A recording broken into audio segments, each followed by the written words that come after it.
Y a-t-il de nos jours un chrétien qui puisse dire que sa joie dépasse aujourd'hui celle du début de son salut? Que nous sommes troublés dans nos cœurs, nous croyants. Nous sentons que nous avons péché et nous sommes frustrés. Nous n'avons pas autant de joie qu'au début de notre salut.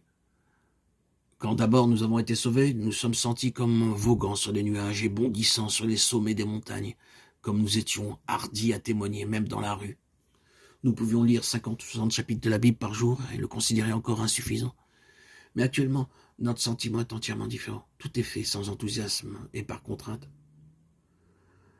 Je remarque que nous commettons ici une bévue fondamentale. Nous comprenons bien mal l'expérience spirituelle, car presque sans exception, nous déduisons que ce sentiment joyeux représente donc la hauteur spirituelle. Mais en réalité, la sécheresse de cœur ne signifie pas nécessairement une marée basse spirituelle. Je vais illustrer ce point comme suit. Lorsque je trouve la montre que j'avais perdue, je me sens très heureux. Cependant, quelques jours plus tard, ma joie n'est pas aussi vive que le premier jour. Et peut-être que dans quelques jours, cette joie sera complètement évanouie. Toutefois, à ce moment-là, je n'ai pas perdu ma montre à nouveau. Que s'est-il passé ici? Simplement que ce que j'ai perdu maintenant, ce n'est pas ma montre une fois de plus, mais en premier lieu, la joie de l'avoir retrouvée. Laissez-moi dire que c'est la même chose avec notre expérience spirituelle. Quand une personne trouve le Sauveur et est sauvée, elle ne peut être que joyeuse. Si quelqu'un manque de joie au moment du salut, je dois me demander s'il a réellement trouvé le Sauveur.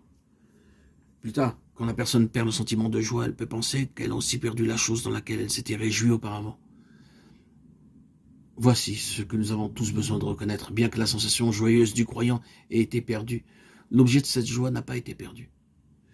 Permettez-moi de vous demander, est-ce que le Seigneur Jésus a changé? Pas du tout. Dieu a-t-il changé?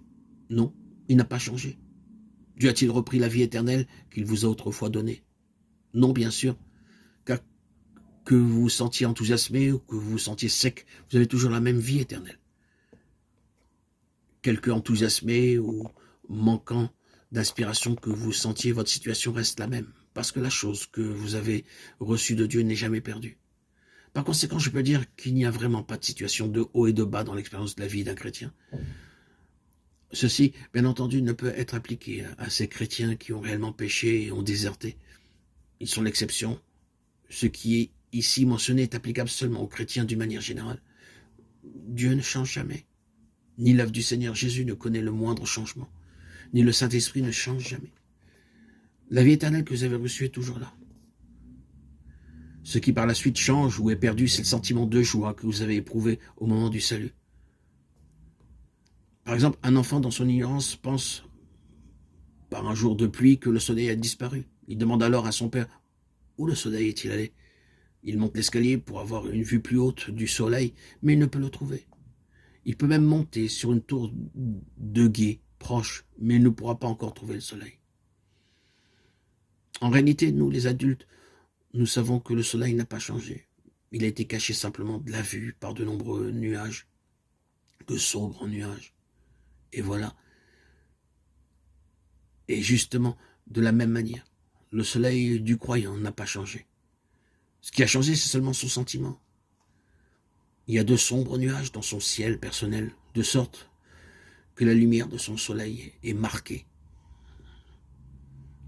Si un croyant vit dans son sentiment, son ciel changera souvent et sera fréquemment ombragé par des nuages. Mais s'il ne vit pas selon le sentiment, son ciel ne souffrira pas du tout de changement.